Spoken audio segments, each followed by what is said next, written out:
kakuripot, tara. Titignan na natin itong linuluto nating pakbet. Lapit ka, kuya. Maglagay tayo ng mantika. Magluluto tayo ng pakbet.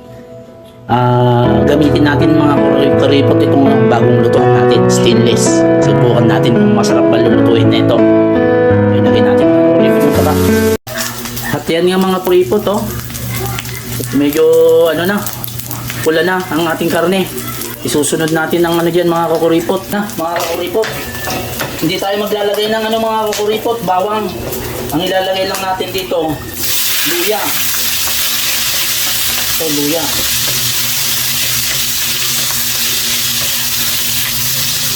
Tapos, sibuyas.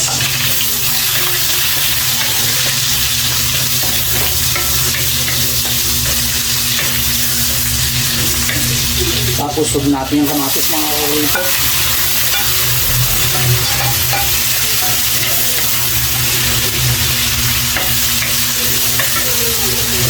Yan nga mga kakuripot, nakulo na. Nalagyan ko na ng tubig at bagong yung kamatis, sibuyas, luya at saka yung karne. At ito mga kakuripot, lalagay na natin yung gulay. Yun, oh. Wow, napakayami ito mga kakuripot. Napakasarap ito. Siyempre, lutong Ilocano. Diba? Yun, oh.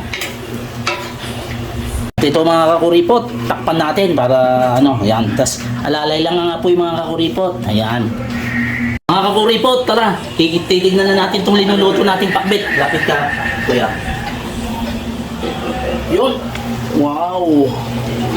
Ito na mga kakuripot, ang ating pakbet. Lapit na. Yun. Lapit na.